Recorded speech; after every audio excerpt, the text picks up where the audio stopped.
Hi, I'm Dustin Abbott, and I'm here today to deliver my final verdict on the new Tamron 70-210mm. This is the f4 VC USD. So this is a lens that is designed for full frame cameras and to cover the full frame image circle. That's what DI stands for. It also has Tamron's VC, or vibration compensation. For Canon shooters, that's image stabilization, or OSS, or if you're a Nikon, VR. And then it also has an ultrasonic drive, or USD motor built into it. So if you haven't already, I'd encourage you to start by looking at my first look episode, where I take a look at the build, the design, all of those things. And a few highlights from that is that the lens does have weather sealing. It does have a flooring coating on the front element, very positive things. It has a build quality that is a step down from like the G2 lenses, but is a step above the lower level consumer grade lenses, in that it has some nice materials. It does have a mix of some metals and engineered plastics in the barrel. Everything moves very nicely. The zoom ring is perfectly smooth. But, you know, it is, for some of you, there is a negative in that the zoom is the closest to the end of the lens. Some of you prefer that reversed, which, by the way, there's no right or wrong answer to that. There's personal preferences, and camera companies do tend to mix those both up. I have Canon lenses that have both of them backwards, you know, compared to that, and so they, you know, they just kind of mix and match depending on what works best for the lens design. So it means that your manual focus ring is closest to you.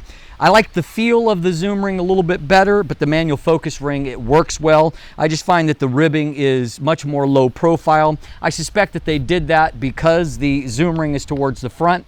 It does give you a very distinct visual, or excuse me, I should say tactile or ergonomic difference between both of these two rings. And so it does not come with a tripod collar. However, it is designed to receive one. Unlike some lenses that are not designed to have a tripod collar, this is designed for one to be added, a removable but also optional tripod collar, which you're going to spend about $129 for it.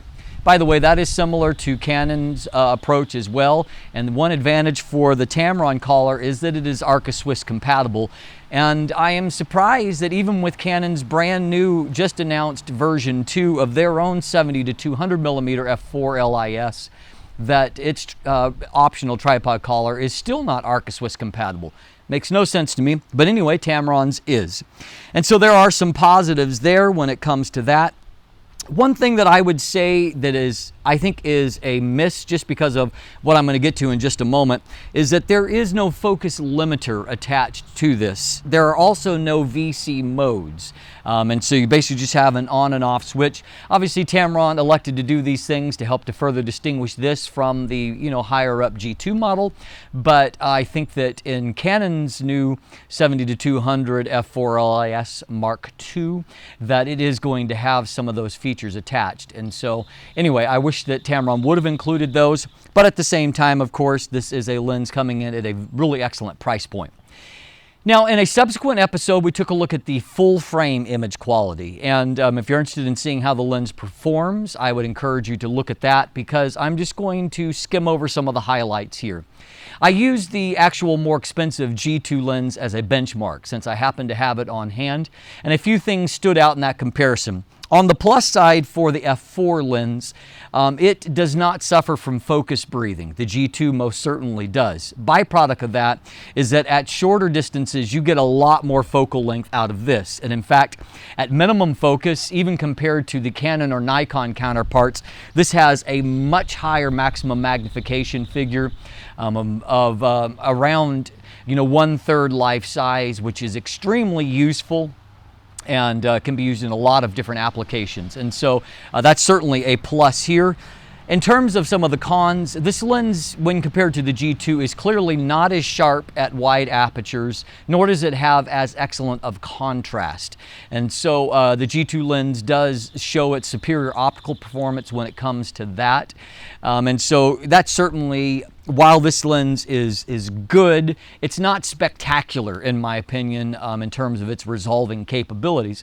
I believe that it's right there among the Hunt and the the class of lenses that it is, but it is outclassed by the optically superior G2 lens.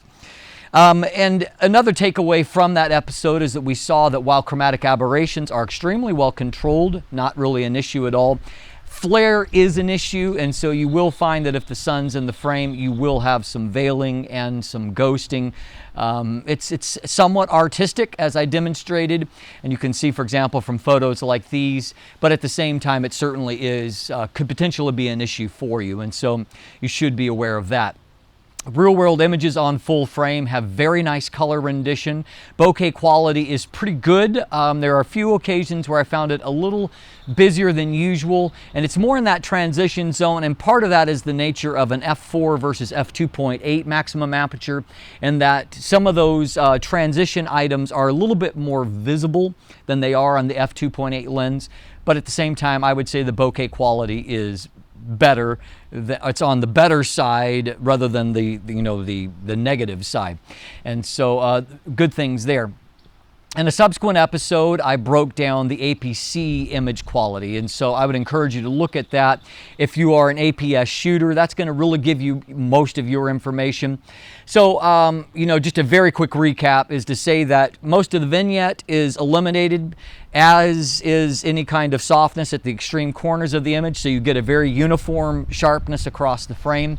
However, I don't find that the micro contrast is as good on APS-C as what it is on full frame. And as we saw on full frame, the G2 lens does look better, particularly at wide apertures.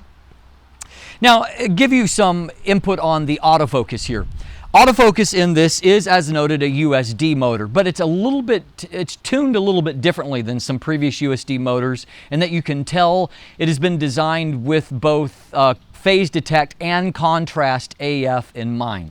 And so, on a DSLR, what I mean by that is both viewfinder AF and live view AF, which uses two different focus systems. And in actuality, I actually feel that this lens is a snappier performance using contrast or live view AF than what it is using phase detect. And so depending on your preferred method of shooting, you may find the autofocus really nice. Like I can go from infinity to a close subject here, near instantaneously using contrast AF. However, if I switch to phase detect here through the viewfinder, what I find is that two things. Number one, there is a bit of a hesitation where most of focus is achieved at closer objects, close to a medium distance, and so it gets quickly there, but then it pauses for a split second, and then it locks focus. It's like it's kind of double checking everything. Then if I go from a close or medium focus distance to infinity, there's a second problem that is introduced, and that is that there is almost always a defocus rack to where everything defocuses before focus moves ahead. I'm hoping that something like that can be tweaked through a firmware update and improve that autofocus behavior, because right now that really slows down focus acquisition at infinity distances.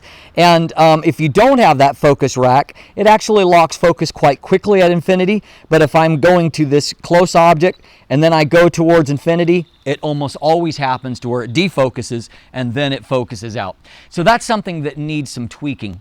The other thing that, kind of with that in mind, that I think would help a lot is if there was a focus limiter here, because this lens can focus down so very closely, it can focus down to right over 3 feet or 0.95 meters, right under a meter, and has a great magnification, but it also means that there is a lot of focus area here before you get out to even medium focus distances. A focus limiter could help to eliminate that and maybe eliminate that focus rack.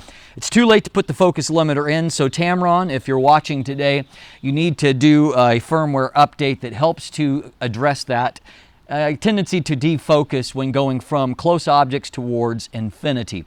And so that's an area where I think could be addressed. Another thing that I observed that I haven't seen other reviewers observe that is specific to shooting an AF servo, at least on the 5D Mark IV, is that what I'm finding is that, as I mentioned, there is this kind of defocus thing that happens when going from close focus towards infinity. If I am in AF servo, or AI servo, what sometimes happens is after that defocus, focus actually gives up. Initially, and it doesn't even try to go on and focus towards infinity. And you know, you just have to kind of coax it towards infinity. Then once it's there, it tracks pretty well, it does okay. But I did find in my tracking sequences that due to that, and what I would think may be some copy specific issues on this copy. I tried to get in a second copy before I needed to finish up, and just due to some quirks, I was unable to make it happen. But so I say that to say, don't just watch my review, watch some other reviews, read some other reviews to see if other reviewers are having a similar issue as I've just described. If they're not, it may be something copy specific. And if I find that that is in the future, I'll find a way to share that with you. But anyway, autofocus, it's not slow, it's actually pretty good, it's very quiet, and as noted, all of those things that I've just described, if I switch to contrast AF, they're all solved. I mean, contrast AF works great. As a result, the lens actually works fairly well when adapted to a Sony body, and I actually got really great results with it. That because it's a little bit, in some ways, it's kind of tuned, in my opinion, it's kind of tuned even more towards that than what it is tuned towards traditional phase detect or DSLR autofocus. So in conclusion, this is a lens that at $799, it brings a lot to the table. It's a great form factor. It's you know, reasonably light, not too difficult to bring along. It gives you better than consumer grade, you know, consumer variable aperture zoom grade results in terms of the image quality. However, there are a few quirks there that I've noted on autofocus that have diminished my excitement a little bit. And of course, I do think that Tamron's G2 lens, though larger and more expensive, is the more impressive optical performer. But if that's out of your price range or you don't want the mess of an f2.8 lens, this is a very viable option, and I think particularly so if you're a Nikon shooter, in that it is going to exceed the Nikon option on most levels and at a much cheaper price. If you're a Canon shooter and you don't have a limited budget, I would be tempted to wait to see how that the new Mark II version of Canon's own 70-200 f4 LIS, how that pans out, because it seems like they've put a lot of development into that. Of course, it's going to cost significantly more. The MSRP on this lens is $799 US. For the new Canon lens, which will come at some point in the future. The release date is not really stated at this point. That's going to come in at $1299. So it's in price-wise, it's going to be competing more with Tamron 70-200 G2 lens than it is with this lens. But you know, if you want this kind of form factor and you're not afraid to spend that kind of money, you might want to wait for that. But if you're on a budget, this is a great lens, and I'm hoping, believing that some of the quirks that I've described will get straightened out through some firmware updating, which Tamron has shown a willingness to do. So on that note, you might want to consider, if you don't already, having one to get the tapping console. It'll allow you to tweak the autofocus performance, to tweak the VC performance to your preferences. And so it'll give you maybe your best performance out of that, and should firmware updates roll out, which I think that they will in the future, you can quickly apply those right there at home. I'm Dustin Abbott, and if you'll look in the description down below, you can find my full text review with covering a lot of different areas. You can also, beyond that, you can look at the image gallery and see a lot of photos from this lens in various applications, full frame, APS-C on Sony, all of that. And then, of course, you can find buying links for it and all of the usual links where you can follow me and support me. And of course, if you haven't already, please click that subscribe button today. Thanks for watching. Have a great day.